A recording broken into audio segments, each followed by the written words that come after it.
On side వచ్చేస్తున్నాయి balls. Because ఏం లేదు, స్టన్స్ ఇచ్చినప్పుడు కరెక్ట్గా ఉంచుతున్నాం స్టన్స్. సో ఇప్పుడు నేను ఈ బాల్ ఆడలేదు కాదు, ఓకేనా. సో ఆడలేనప్పుడు ఏమవుతుందంటే నా ఫుట్ వర్క్ ఇది వస్తుంది. నా షోల్డర్ ఎక్కడ ఉంది? నా shoulder on side. So on side ఉంది కాబట్టి ఈ షాట్ అనేది పర్ఫెక్ట్గా వస్తలేదు. సో బాల్ కూడా హెయిర్లో వేస్తాను. సో ఈ షాట్ అన్నప్పుడు కంపల్సరీ ఏంటంటే ఫస్ట్ నేను ఈ స్టన్స్ కరెక్ట్ ఉండాలి, స్టన్స్ స్ట్రైట్. ఎప్పుడైతే నాకు ఇది ఆఫ్ సైడ్ బాల్ అని తెలిసిందో, సో నా షోల్డర్ ఆ బాల్కి మ్యాచ్ అవ్వాలి. ఇప్పుడు నా షోల్డర్ ఎటుంది. సో ఈజీగా నా ఆడినప్పుడు కూడా ఆఫ్ సైడ్ ఉంటుంది. నా షోల్డర్ ఆఫ్ సైడ్ ఉంది. సో ఆఫ్ సైడ్ ఉండాలి. మనం ఓవర్ పిచ్ బాల్స్కి కంపల్సరీ ఓవర్ పిచ్ బాల్కి మన ఈ లెఫ్ట్ షోల్డర్ డౌన్ ఉండాలి, right shoulder should be up. ఇది అప్ ఉంది. కానీ మనము ఆడేది ఎట్లా అంటే ఆఫ్ సైడ్ లెఫ్ట్ షోల్డర్ పైకి వస్తుంది, రైట్ షోల్డర్ డౌన్. ఇది లేదు అనుకునే బాల్ మనది ఏమవుతుంది హెయిర్లో. అర్థమైందా? సో ఎప్పుడైతే మనం ఓవర్ పిచ్ బాల్స్ ఆడతామో కంపల్సరీ మన right shoulder should be up, ఈ షోల్డర్ డౌన్ ఉంది. డౌన్ ఉంటే మనకు సక్సెస్. అప్పుడు లిఫ్ట్ కూడా కట్ వస్తుంది. ఇంకా పైకి లేసి ఇక్కడ నుంచి మన పవర్ ఇంకా మనం ఓర్పించుకోవాలి కాబట్టి మనం ఏమున్న పవర్ ఇక్కడనే పెట్టాలి. ఇప్పుడు బ్యాట్ వేసింది, ఇది పైకి డౌన్, ఈ షోల్డర్ డౌన్, మనకి ఇది లాక్ అయిపోయింది, ఇది లాక్ అయిపోయింది, ఇది ఓపెన్ అయింది. దెన్ మంచిగా నీట్గా ఇక్కడ నుంచి ఇంతవరకు స్టే బ్యాక్, బ్యాట్ మంచి ఓపెన్ స్టే బ్యాక్. సో మనం ఇది పైకి పెడితే ఏమవుతుంది, అది ఇది క్రాస్ అవుతుంది. ఇంకోటి మనం ఆఫ్ సైడ్ బాల్ మన ఫుట్ బాల్ నా షోల్డర్ స్ట్రేట్ అయిపోయింది. సో అనుకున్నా ఇది ఆఫ్ సైడ్ పోతుంది. ఇంకా ఈ బాల్కి నేను ఇది తీసుకెట్టినాను. బాల్ కూడా నేను ఇదే లేదు, దొరకలేదు, ఇదే ఆన్ సైడ్. అదే ఈ షోల్డర్ కట్ ఉంది, కరెక్ట్ ఈ షోల్డర్ కట్ దీన్ని మ్యాచ్ అయితే దెన్ బ్యాక్ మంచి నీట్గా స్ట్రేట్ వచ్చింది. పదలో పవర్ ఇక్కడ నుంచి ఇంతవరకు పవర్. ఇంకా రోలింగ్ చేస్తే ఇంకా బెటర్, ఇంకా రోలింగ్ ఇంకా ఎక్కువ. So same your big ball దీన్ని కూడా మనం మధ్య చేస్తాం. దీన్ని కూడా గోయింగ్ దిస్ ఆల్రెడీ ఇది ఎందుకంటే ఇది ఇక్కడ ఉంది కాబట్టి మీట్ అంటే రైట్ హ్యాండ్ మీట్. అందుకోసమే మనది నేను లెఫ్ట్ హ్యాండ్ అయినా కూడా లెఫ్ట్ హ్యాండ్ వస్తుంది, రైట్ హ్యాండ్ స్ట్రాంగ్. సో ఇప్పుడు సేమ్ ఇది వచ్చింది. సో అది ఏం వస్తుంది, ఏ హ్యాండ్ వస్తుంది నీట్గా స్ట్రేట్ బ్యాక్, హెడ్ స్ట్రేట్, నీట్గా వస్తుంది. సో మెయిన్ తీసుకోండి, ఎక్కడైతే బాల్ ఉందో shoulder foot work should be move. Side ఇది ఆన్ సైడ్.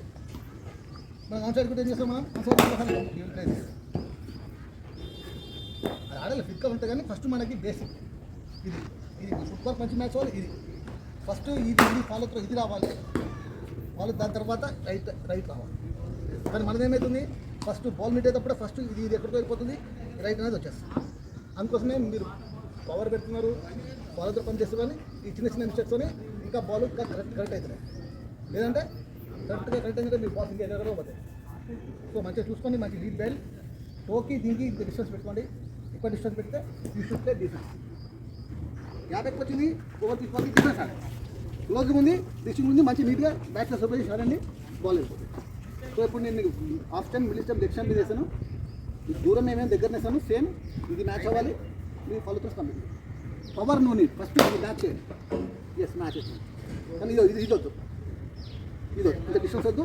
ప్లస్ ఇంకా సూపర్ ఈ షోల్డర్ ఇటు పోదు, ఈ షోల్డర్ చుట్టి ఐ సైడ్ కూడా ఇట్లా రాని, ఇట్లా వద్దు, ఇది వద్దు. ఇది ఇక్కడ నుంచి చూడండి మంచిగా 2 legs. ఇంకోటి ఎక్కువ సెట్ చేయకండి, కొంచెం నార్మల్ సెట్ చేస్తే స్ట్రెంత్ ఉంటుంది. ఇంకో పాజిటివ్ వేస్తున్నాను, దూరం పెడితే just you should play defence. Sure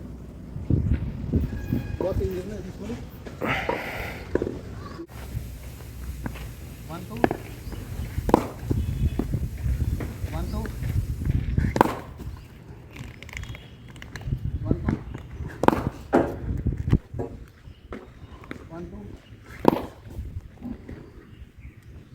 1 2 1 2 1 2. Take time, no problem.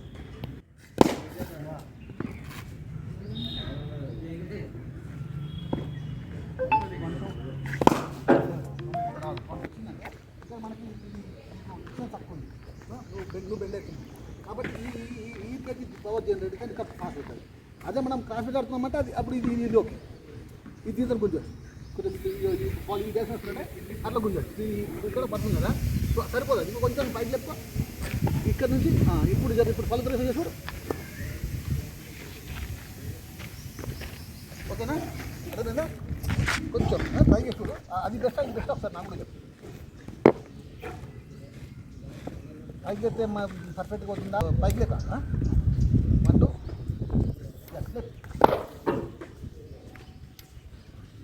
1 2 picture back ఇంకో బెండ్ రైట్ ని బెండ్ 1 2